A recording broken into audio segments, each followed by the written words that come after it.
ちろん私は参列させていただきます。僕たち政治家は本当に命張ってるんですよ。立憲民主党なんて特に中途半端ですよね。国葬絶対賛成ですよ。国民は僕怒っていいと思うんですよ。僕は安倍さんを政治家としてそこまで好きじゃないけども、国葬反対っていうのは軽蔑します。政治家として本当に命がけで仕事をしてるんですかと。NHK をぶっ壊す。明日はですね、お亡くなりになりました安倍晋三さん、元総理大臣ですね、の国葬があるということで、もちろん私は参列させていただきます。でですね、この国葬についてこの反対の国民が多いという世論は私も理解はしておりますね。国民の皆さんが反対するのは全然いいと思うんですが、国会議員などの政治家がね、反対してるっていうのは僕は非常に残念でなりません。っていうのは、国会議員っていうのは特別な仕事ですよ。選挙で選ばれた人が国会議員や政治家をするわけですけども、いろいろな特権がありますよね。国会議員の不逮捕特権とか。これなぜ国会議員は逮捕されないのかっていうことから考えたときに、それは自分とは違う意見の人の意見を代弁するっていう意味もあるわけですよ。そもそも自分が言いたいことじゃないことも言わなきゃいけない。だからそれに対しては不逮捕特権であったりとか名誉毀損にならないとか、いろんな特典がついてるんですね。それは国民の代表者だからであって、それ確かに報酬をもらうので、報酬もらってるからやれよっていう人もいるんでしょうけど、言い方変えると町内会の会長と町内会のいわゆる町内の人、会員と同じような位置づけで、僕は政治家ってやっぱり命を張って仕事をするものだと。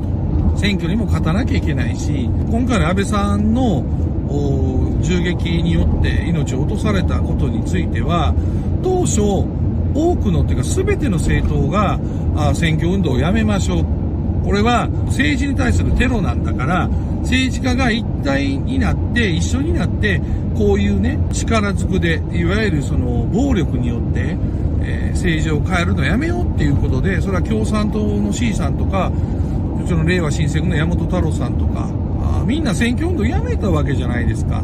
で、それは僕たち政治家はやっぱ本当に命張ってるんですよ。だから安倍さんが殺された理由っていうのも、例えば安倍さんが直接何か山上さんっていう容疑者ですよねに何かやったのなら僕は分かるんですけど、安倍さん自身がいろんなことを決めていかなきゃいけないですね。政治家として、総理大臣として。そうするといろんな人に恨まれます。例えば税金をばらまくと、ばらまいてもらった人は喜びますよね。でもじゃあ高額納税者から叱られる。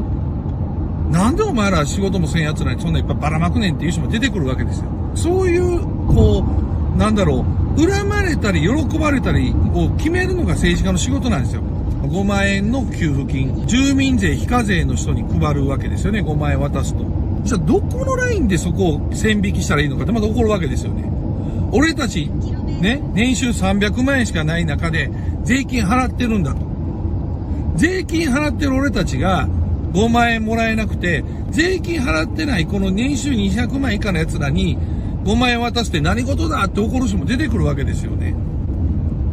つまり政治家っていうのは常に国民から恨まれるっていうことなんですよ。恨まれた結果、逆恨みのこともあればいろんなことあるでしょうけど、政治家は常に誰かの利益をやると誰かから恨まれると。で、それによって死んでしまった政治家を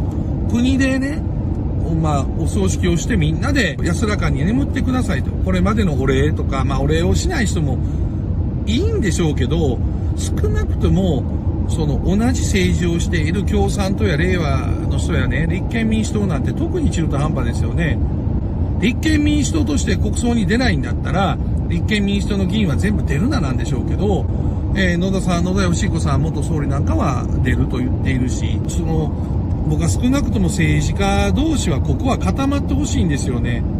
もし僕が共産党の C さんが選挙運動中に誰かに撃たれてね、お亡くなりになったとか、山本太郎さんが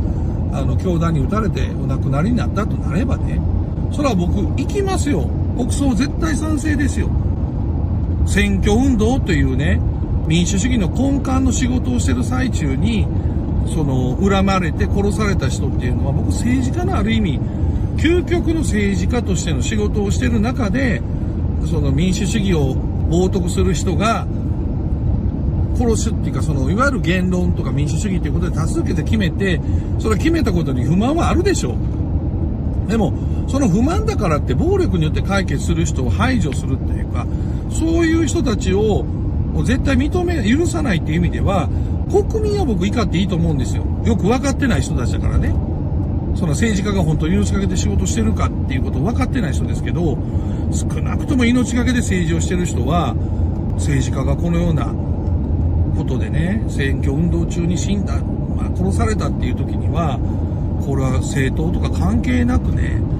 弔意を示すべきだと思いますよ。まさに僕の吉彦さんは、彼自身がやっぱ総理大臣1年間やりましたから、そういう意味では、総理大臣のしんどさみたいなのも知ってるから、立憲民主党が反対しても、立憲民主党の国会議員としてそれは無視してでも、無視っていうか、僕国葬に参列すると思うんですよね。僕自身もちろん国葬に、招待状も来てます。招待状っていうかな、いただきましたので参加しますし、明日はね、一政治家として、この国をね、僕はいい方向に向かわせたかどうかは分かりません。むしろ僕はやっぱ安倍さんの政治姿勢っていうのは、あまり評価してない方です。どちらかというと、外政は、外交は良かったですよ。でも内政に関しては僕は、どうなんだろうなと。点数をつけたら40点とか50点とか、その程度の方ですよ。僕からしたらね。安倍さんがちゃんと政治をしてくれてれば、僕政治家なんかしてなかったから。NHK 党なんか作ってないですよ。NHK とは少なくともね、仲良くしてたわけですから、そういう意味では、僕は安倍さんを政治家としてそこまで好きじゃないけども、同じ政治を今してる人間としてね、安倍さん亡くなっちゃったけど、さすがにこの件で政治家たちが国葬反対っていうのは、ちょっと悲しいな。国民はどうぞ、政治家の仕事なんて命がけでやってることを知らないから、どうぞ反対してください。でも、今回の国葬に出ないっていう政治家は僕は命がけで仕事をしてない人たちだと思っているし、はっきりという言葉で言うと軽蔑します。一緒に政治をね、やった人がお亡くなりになっているのに、